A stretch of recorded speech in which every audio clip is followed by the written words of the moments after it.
O estigma da loucura encerra uma história de horrores e atrocidades. Durante séculos, tratados de forma muitas vezes inumana, submetidos a técnicas de contenção e a tratamentos clínicos condenados pela contemporaneidade, os chamados loucos eram vistos como seres alienados da realidade. Essa justificativa, essencialmente, legitimava tanto o preconceito quanto o alijamento social, que, dentre outras consequências, também implicava no rompimento do vínculo familiar. Com o passar do tempo, avanços na medicina e reformas na legislação mudaram radicalmente o modelo de atendimento psiquiátrico, tornando-o mais condizente com a política dos direitos humanos. Seguindo esse percurso, o Hospital Especializado Lopes Rodrigues, fundado em julho de 1962 em Feira de Santana, deixou de funcionar como Hospital Colônia e passou a Hospital de Referência em Saúde Mental.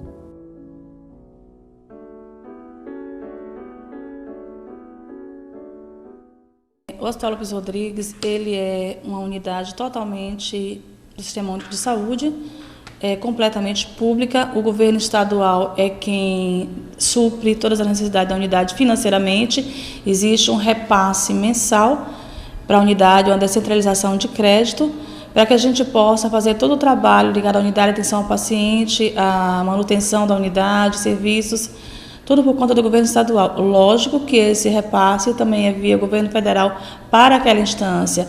O município não repassa nenhuma verba para a unidade.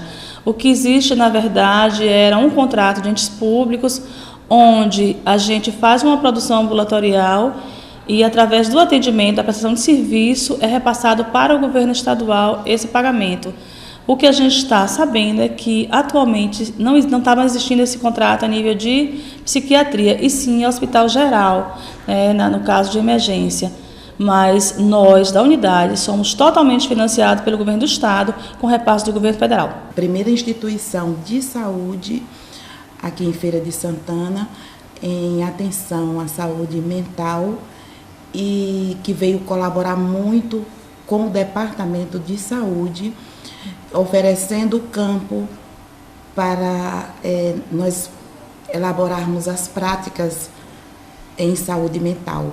Então, o hospital surgiu em 1960, mas foi exatamente em 1962 quando nós recebemos os primeiros usuários da rede de saúde mental.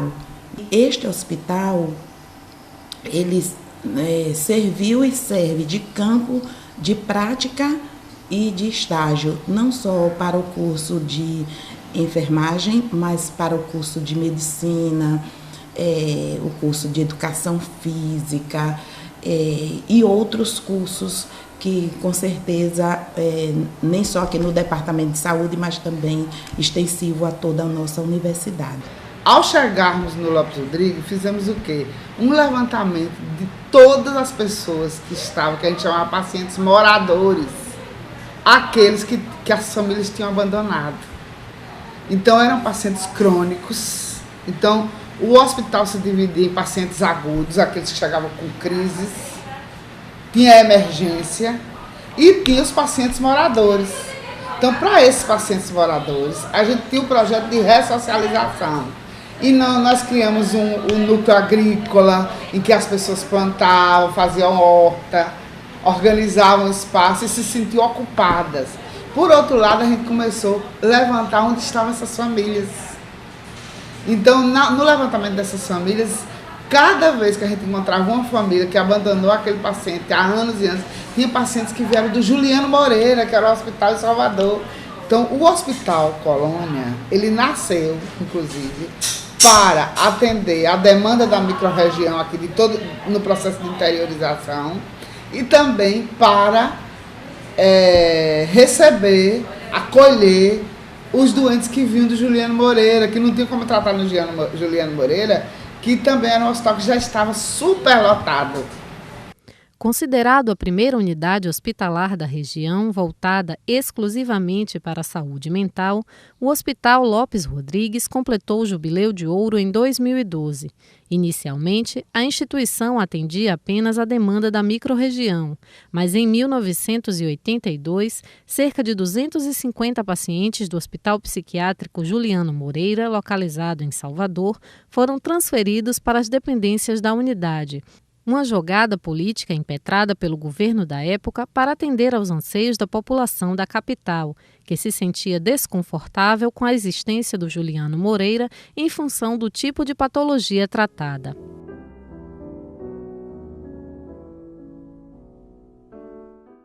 Essa relação da sociedade com a loucura é sempre uma relação de distanciamento. Como o bairro se tornou muito populoso, os moradores exigiam, era uma época pré-eleitoral, os moradores exigiam a retirada do hospital psiquiátrico dali. Louco não pode ficar, ainda hoje, na cidade. Louco tem de ficar afastado. E o governo, por si, assumiu algumas, dada a pressão da população, dada a pressão do movimento social, o governo resolveu atender, em parte, obviamente, esse pleito. E vários lugares foram sinalizados como o novo destino dos doentes mentais. O governo precisava de uma grande obra, porque antes tinha sido construído o Roberto Santos. O governo precisava atender à demanda, aos anseios, aos interesses da população, que já a essa altura já era muito grande, porque muitos conjuntos também foram construídos lá. Mas aquilo lá tinha até cachoeira, terminava cá no Ogujá. O Juliano Moreira vinha até o Ogujá, era um dos limites, tinha cachoeira. Eu cansei de descer com um bocado de pacientes para ir para lá. A gente fez uma rocinha lá embaixo, iam tomar banho de cachoeira, aquilo ali você precisava ver o tamanhão que era. Então foi o Juliano Moreira que deu origem ao colônia, já existia o Colônia Lopes Rodrigues. Os pacientes do Juliano Moreira foram transferidos para lá compulsoriamente, tá certo? Contra a vontade dos trabalhadores, contra a vontade deles, mas era algo que tinha de se fazer. Era preciso fazer a higienização do Boa Vista Engenho Velho de Brotas. O hospital, a Colônia Lopes Rodrigues, já havia antes disso, e era um lugar muito espaçoso, era longe, atendia muito bem os interesses do governo de então. Era longe, era no interior, era muito grande, tanto que lá tem um conjunto construído, aquele conjunto que tem lá construído, era o hospital também. Depois que o governo constrói um condomínio, um conjunto imenso de apartamentos que tem lá, no lugar que era dentro da colônia. Tamanha era a extensão geográfica dessa área. A história da psiquiatria revela que foi no século XVIII, a partir das revoluções francesa e industrial e da instituição do pensamento positivista, que se deu a institucionalização da loucura. Com isso, os portadores de doenças mentais, que antes viviam em regime de prisão domiciliar ou mesmo em situação de abandono, recebendo atendimento médico nas santas casas de misericórdia apenas quando necessário, passaram a ser vistos como um problema de ordem social e como caso médico. Isso, na prática, resultou na criação dos chamados sanatórios, a exemplo do Hospício Pedro II, no Rio de Janeiro, primeira instituição psiquiátrica fundada no Brasil em 1841, onde os alienados passaram a ser internados para serem curados à luz da ciência.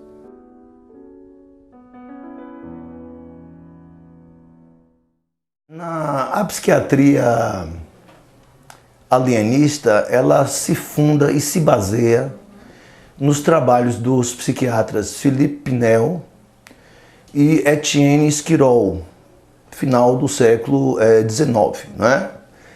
E era uma psiquiatria, naquela época a gente tem que lembrar que não existia os avanços da psicofarmacologia, nem das neurociências, de modo que naquele tempo a abordagem era fundamentalmente feita a partir de alguns experimentos médicos para o tratamento da loucura, por um lado, e ao lado dessas intervenções médicas havia também uma outra abordagem que ficou conhecida historicamente desde o trabalho de Michel Foucault, História da Loucura, ficou conhecido como o tratamento moral.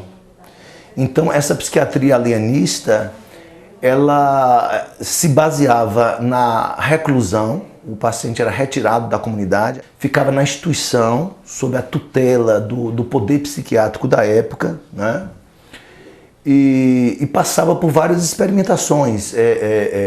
Lobotomia foi uma prática muito usual nesse período, eletrochoque, balneoterapia, era um tipo de tratamento com águas, né? Ditas medicinais, por exemplo.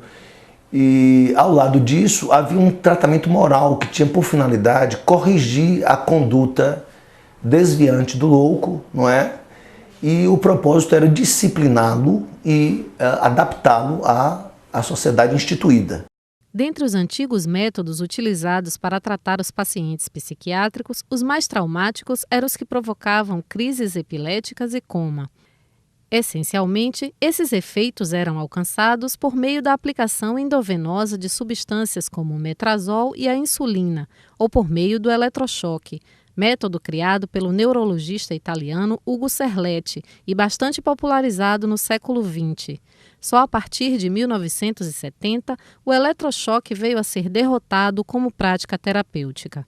Naquele tempo, a gente tinha um tratamento que era meio chocante e passou a ser julgado, depois de algum tempo, como pouco produtivo e mais prejudicial para o paciente. Era a convulsoterapia. O médico acompanhava, o médico produzia no doente uma convulsão. Essa convulsão podia ser de duas formas, quimicamente ou por eletricidade. Então, pegava 2 eletrodos de um aparelho inventado por um italiano chamado Serletti, daí o nome do tratamento ser Serletti também, Serletti terapia. E pegava esses 2 eletrodos, positivo e negativo, e fechava, punha o indivíduo deitado com um chumaço de algodão ou alguma coisa que ele pudesse proteger para ele não morder-se, porque ele ia entrar numa fase de bastante contração, e quando ele vinha por trás, onde ele se viesse pela frente, o doente já estava assombrado. Quando ele recebesse aquele choque, ele saber que ia receber aquilo ali é como uma arma que alguém precisou usar, era contra você, né? Então o médico ficava atrás, o doente deitado, de decúbito dorsal, e o médico aqui vinha por trás e fechava os 2 circuitos. Quando ele fechava, o indivíduo automaticamente, os lóbulos cerebrais se chocavam. Quando ele se chocava, o indivíduo entrava em convulsão. Mas o importante que o médico queria era que ele gastasse, despendesse naquele ato uma grande quantidade de energia. Porque ele despendendo uma grande quantidade de energia, supunha-se que aquela energia estava acumulada dentro do indivíduo e que ela que estava produzindo aquela agitação, aquele estado de inquietação ou de mudança do comportamento do indivíduo, supunha-se. O cardiazol ele vai produzir a mesma coisa que a eletricidade, mesmo processo não, mesmo resultado. A única diferença é que, em vez de ser um choque elétrico, vai ser a introdução de uma substância química chamada de cardiazol.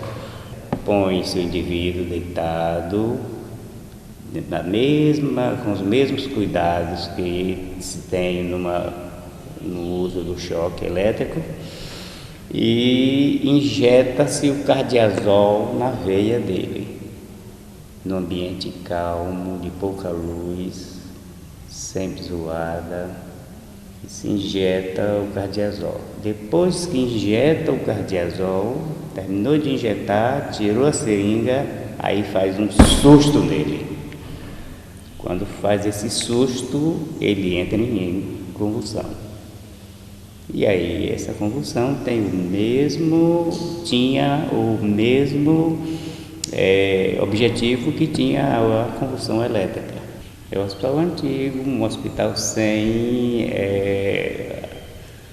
a qualidade técnica nas edificações de hoje. Hoje se pensa em tudo, a engenharia, se pensa no bem-estar de quem vai utilizar. Naquele tempo, na psiquiatria não tinha essa importância, mesmo porque o doente psiquiátrico ele não era tido como cidadão.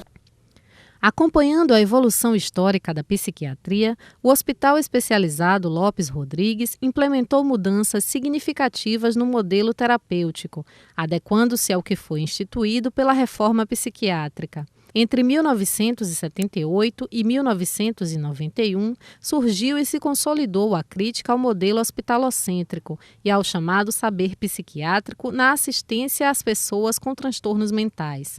De 2001 a 2005, começou a implantação da rede extra-hospitalar. A reforma mais efetiva, no entanto, só começou a ser posta em prática depois da implantação da Lei Federal 10.216, de 6 de abril de 2001. O decreto trata do redirecionamento à assistência em saúde mental, ao dispor sobre a proteção e os direitos reservados às pessoas portadoras de distúrbios mentais, bem como o oferecimento de um tratamento baseado em serviços comunitários e terapias ocupacionais, iniciando, assim, o processo de desinstitucionalização. E Lopes Rodrigues é uma referência a um psiquiatra baiano, Hermelino Lopes Rodrigues, que foi um médico eminente, especialmente na primeira metade do século XX, não é? E o Hermelino Lopes Rodrigues, ele foi, juntamente com Juliano Moreira e no campo da literatura Machado de Assis, os precursores, já na primeira metade do século XX, os precursores do que viria a ser posteriormente a reforma psiquiátrica no Brasil. A reforma psiquiátrica em nosso país, ela é consequência de vários processos históricos, culturais, tanto a nível exterior, né? Os movimentos de reforma psiquiátrica que se iniciaram na Europa no pós-guerra, né? Dados os horrores da guerra, os horrores do nazifascismo, né? Muitos psiquiatras progressistas que chegaram a servir nos exércitos de seus respectivos países, fizeram analogia entre o que eles verificaram nos campos de prisioneiros de guerra, uma analogia lógica, né, estrutural, com o que eles viam com o modelo manicomial clássico. Aí surgiram as reformas na Europa que, verdadeiramente, só vieram chegar aqui na América Latina com um atraso de pelo menos 3 décadas, né?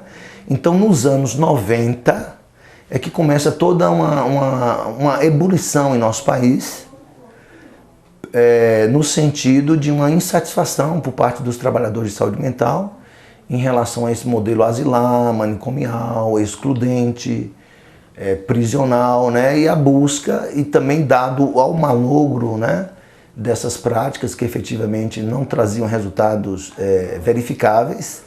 Então, houve um movimento nos anos 90, que culminou em uma conferência em Caracas, né, chamada Conferência de Caracas, onde vários países daqui da América Latina, assessorados pelo Departamento de Saúde Mental da OMS e também pela Organização Pan-Americana de Saúde, se reuniram para poder projetar o que seria um modelo alternativo de saúde mental para a América Latina, né? Nos termos de um serviço não hospitalocêntrico, um serviço territorializado, disseminado na população, com vistas à inclusão e à reabilitação social do paciente, com resgate dos direitos civis, da cidadania, não é? O Brasil foi signatário desse documento, chamado a Carta de Caracas. O fato é que a reforma ela só veio a acontecer mesmo no Brasil a partir de dezembro de 2001, quando se aprovou a Lei 10.216, que ficou popularmente conhecida como Lei Paulo Delgado, que é uma lei que dispõe efetivamente sobre a proteção e os direitos das pessoas portadoras de transtornos mentais, assim como esta lei também redireciona o modelo assistencial em saúde mental. Foi a partir daí que a reforma psiquiátrica ganhou impulso no Brasil, porque agora existia uma lei que protegia essas iniciativas alternativas, não é?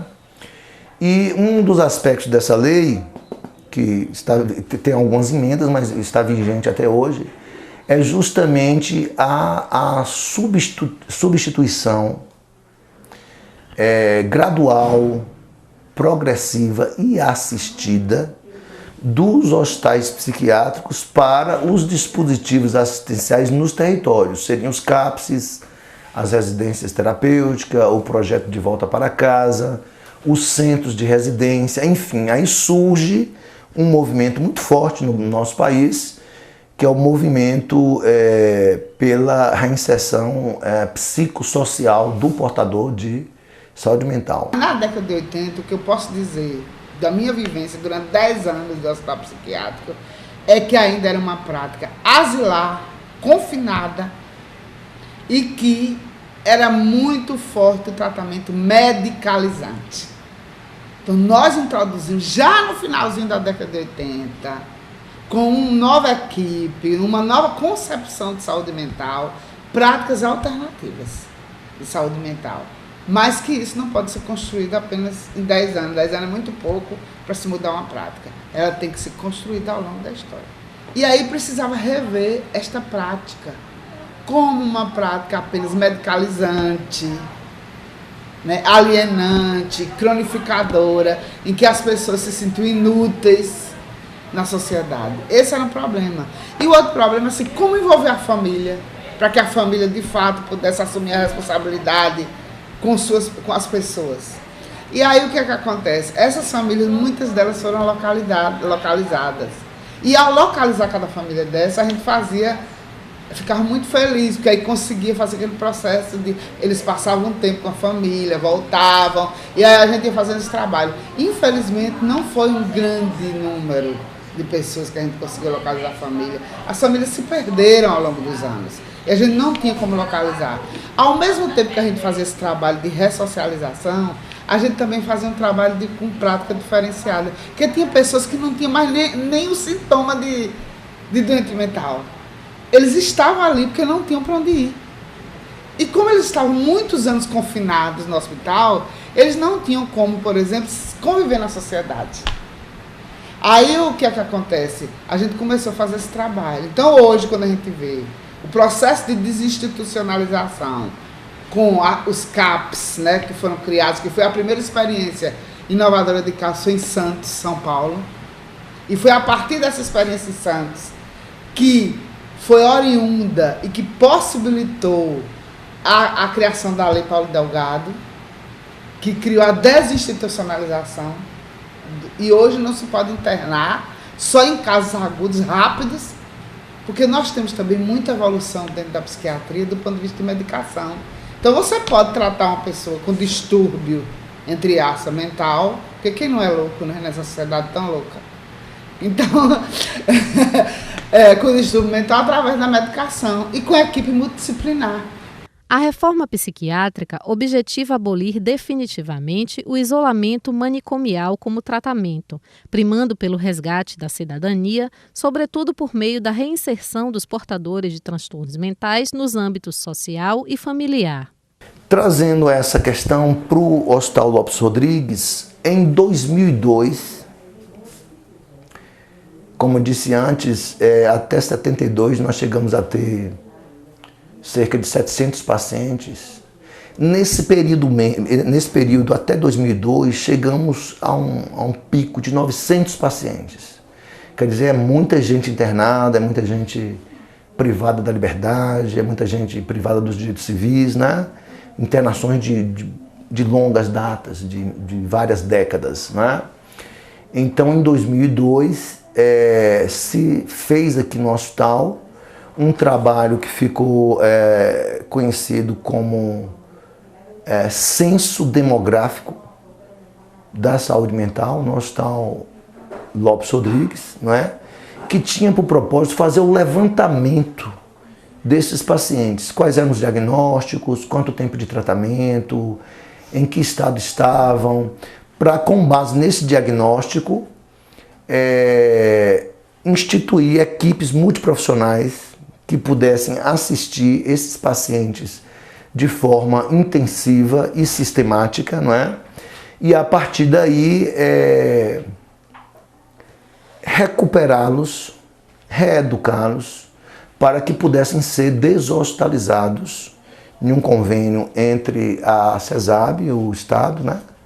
E a Coordenação de Saúde Mental da Prefeitura Municipal de Feira, então os dois poderes, estadual e municipal, com verbas também do Ministério da Saúde, e assim se criou os primeiros projetos terapêuticos individuais, tendo em vista a reeducação e a reabilitação psicossocial desses pacientes, e nesse período então começou o processo de deshospitalização dos pacientes, na época chamados crônicos. O que a gente pretende com a lei da reforma é que cada vez mais não existam unidades com internamentos integrais para os portadores de doença mental. E sim, ele pode vir fazer uma avaliação, ficar internado em observação por 24, 48 horas e, se necessário, o internamento ficar de 15 a 20 dias, tá? Após o processo de utilização de medicação, de acompanhamento terapêutico, ele retorne para casa e possa ser acompanhado a nível de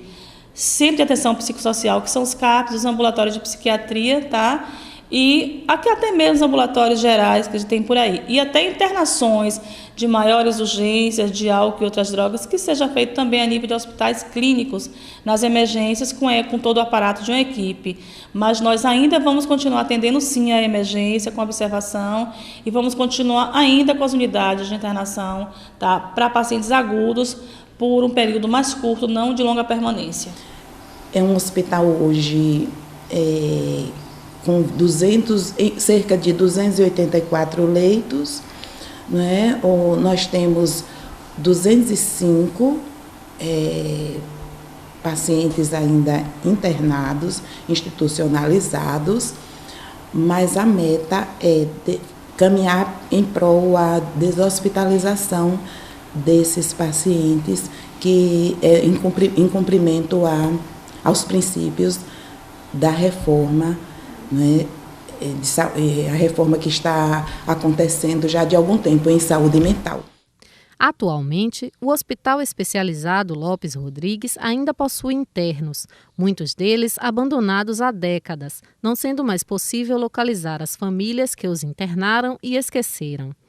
Estes, no entanto, estão sendo gradativamente reintegrados ao convívio social, obedecendo ao novo modelo de tratamento mental que prevê, dentre outras coisas, habitação individual em lares abrigados.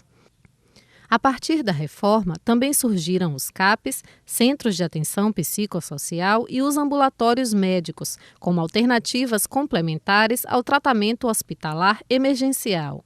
Uma equipe multidisciplinar formada por médicos, psicólogos, enfermeiros, técnicos em enfermagem, assistentes sociais e diversos outros profissionais que diariamente acompanham os pacientes, contribui para a assistência especializada do Lopes Rodrigues.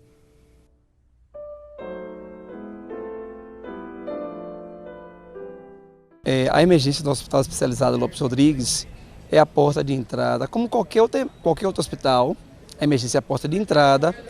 Nós recebemos o usuário paciente, geralmente num surto psicótico, com agitação psicomotora, delírios, alucinações, ou paciente com sinais de depressão. Ele é acolhido juntamente com seus familiares ou acompanhantes. Ele é acolhido pela equipe de enfermagem, pelo enfermeiro, o técnico de enfermagem e o médico. Após esse acolhimento, a gente escuta os familiares ou acompanhantes. Posteriormente, nós tentamos escutar, se for possível, esse usuário que está em crise. E após esse atendimento, geralmente o médico faz uma prescrição médica, esse usuário faz uso dessa medicação, fica em observação. Se durante o período de observação ele conseguir compensar, ele será liberado para casa. Se após a avaliação ele não tiver compensado, é feito novamente uma outra prescrição médica, ele faz uso e fica em observação. Compensando, será liberado para casa. Se não houver compensação, às vezes é necessário fazer o internamento. Sendo homem, sendo um paciente do sexo masculino, ele irá para o pavilhão Adelardo Ribeiro. Sendo uma mulher, ela irá para o pavilhão CAC, que é o Carlos Alberto Khrushchevsky. Só se faz o internamento depois de muitas tentativas de compensação dele na própria emergência. Então hoje só se faz o internamento quando esgotar todas as tentativas de compensação dentro da própria emergência. Hoje se preconiza que o usuário paciente, quando eu falo usuário, é o usuário do sistema de saúde, ele seja assistido próximo à sua residência. Para isso foi criado um serviço substitutivo, que são os CAPs, que são os Centros de Atenção Psicossociais, onde o indivíduo será assistido na sua própria comunidade. Então, isso reduziu bastante a questão dos internamentos.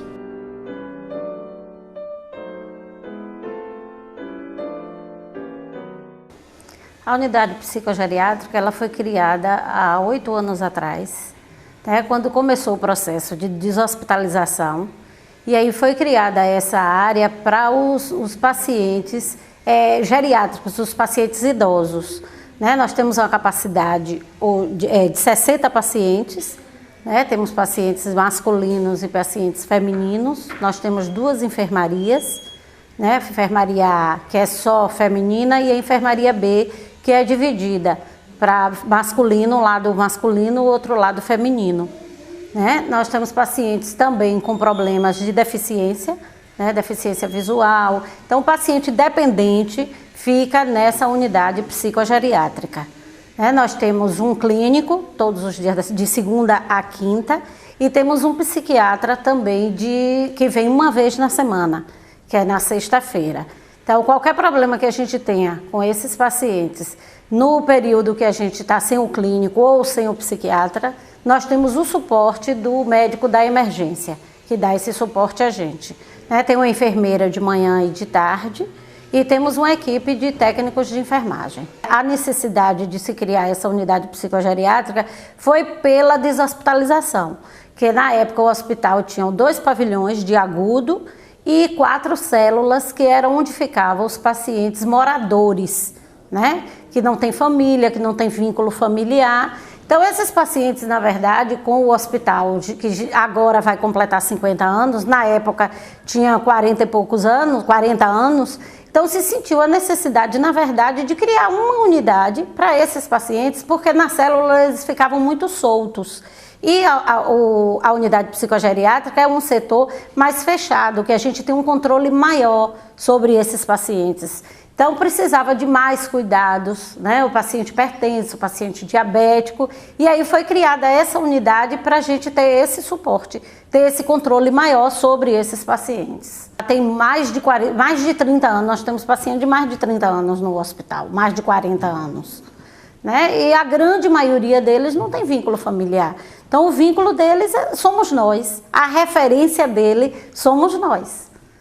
O enfermeiro, o técnico de enfermagem. Na verdade, a gente dá muito mais assistência em termos de calor humano, de atenção, de cuidado, do que o cuidado propriamente dito hospitalar. Porque o que eles precisam, na verdade, é atenção, é assistência. Eu tenho o quê? 40 ou 60 pacientes na unidade. Eu não tenho 10 pacientes que recebem visita de família. Então, eles não têm vínculo familiar. O vínculo deles somos nós.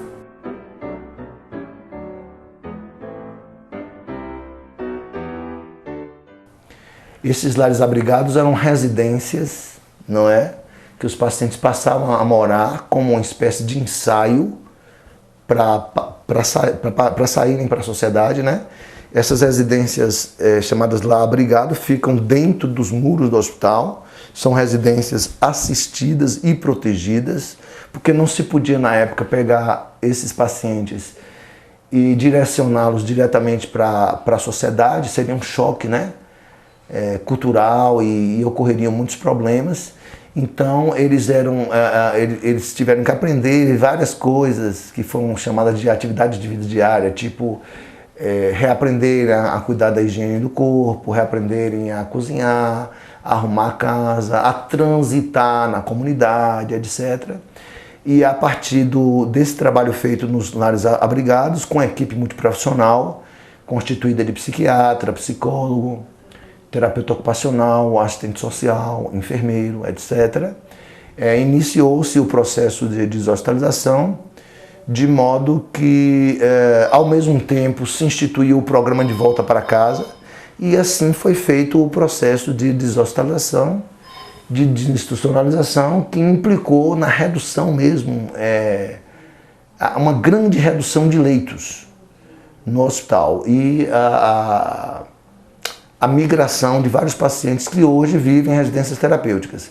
Aqui em Feira existem hoje 11 residências terapêuticas que são geridas e assistidas pelos CAPSs ligados à coordenação de saúde mental do município.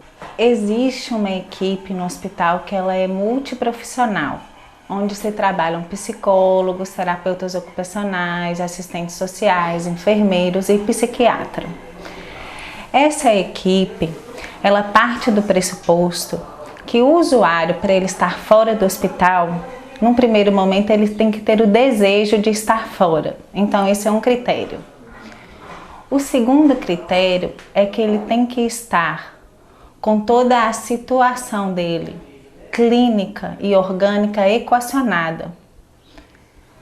Um terceiro critério, ele tem que estar com a estabilização do quadro psiquiátrico. E um quarto critério seria reuniões constantes entre a equipe do hospital, que é do estado, com a equipe do município, para a gente estar trocando informações e percebendo o processo de desenvolvimento da transição que vai do hospital para a comunidade. Como que essa pessoa ela vai estar se adaptando. Mas para a gente estar entendendo um pouco a desinstitucionalização, é necessário que a gente entenda o processo de institucionalização.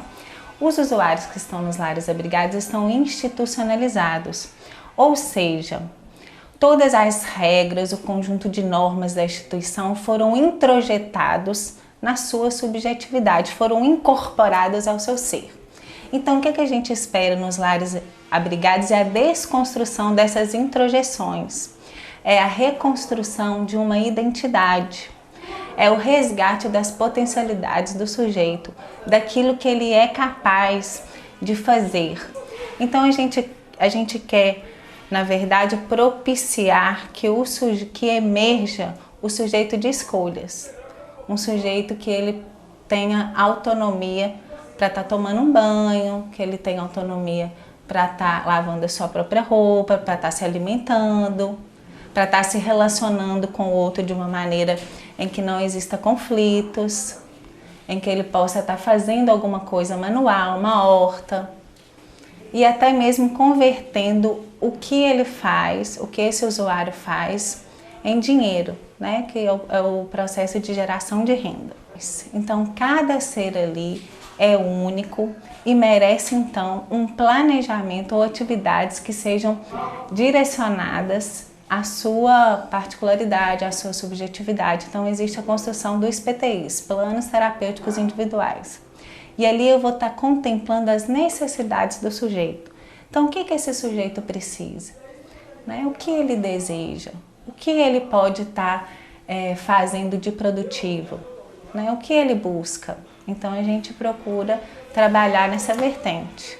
Basicamente, aumentamos o poder de contratualidade do sujeito, ou seja, o poder de trocas, de estabelecer trocas afetivas, de bens e de mensagens. Isso faz com que então ele seja um sujeito e não um assujeitado. A importância dos lares abrigados é a transição. Os lares abrigados ele funcionam como um dispositivo da desinstitucionalização. Então, de uma maneira humanizada e respeitosa, atribuímos ou estimulamos a atribuição àquele sujeito das capacidades e potencialidades soterradas pelo processo de institucionalização. Então, basicamente, os lares abrigados ele funcionam como um dispositivo de transição, em que reabilita esse sujeito a estar vivendo na comunidade.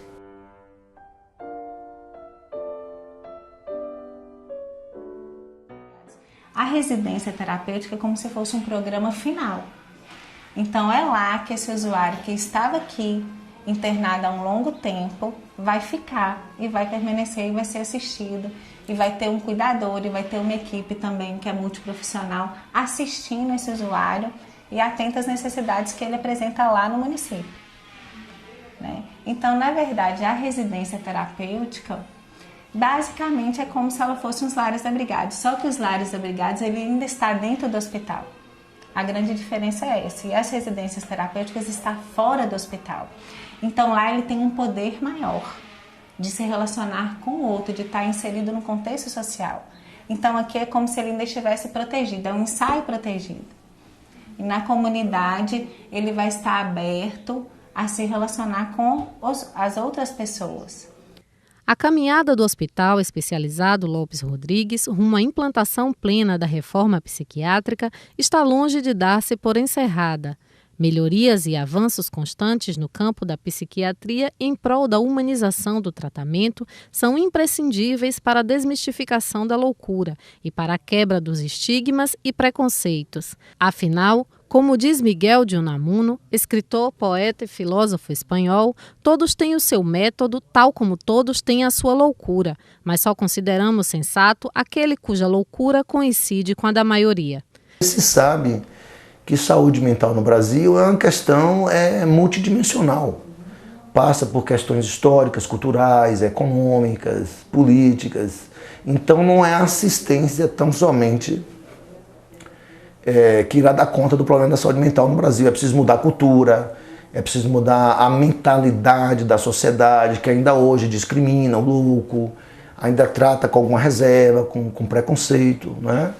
Mas, em termos práticos, o ganho maior da reforma psiquiátrica no Brasil, e especialmente na Bahia, tem a ver com isso, com fechamento de hospitais psiquiátricos. Mais da metade dos hospitais psiquiátricos que existiam no Brasil foram fechados. E a redução do número de leitos caiu bem menos da metade. Mas o internamento atual está bem distante daquela visão anterior da psiquiatria alienista, que internava com uma finalidade de exclusão. Hoje o internamento, que deve ser o mais breve possível, deseja-se que em 7 dias o paciente esteja recuperado para voltar à comunidade, no máximo 10 dias. O treinamento é para fins tão somente de assistência multiprofissional intensiva. Mas se pretende, é projeto da Coordenação de Saúde Mental do Estado da Bahia, que os hospitais psiquiátricos eles sejam transformados em hospitais integrais, né? Que sejam integrados às redes e que perca esse perfil clássico de hospital psiquiátrico. Tem uma coisa que não se resolve em 20 anos e 30 anos, que é o preconceito com o doente mental. Então, o preconceito não se resolve em tempo. É preciso criar cultura de aceitação das pessoas consideradas anormais para a sociedade. Então, a partir do momento que a gente começa a aceitar o outro na diferença, a gente começa a lidar com isso de uma forma mais natural.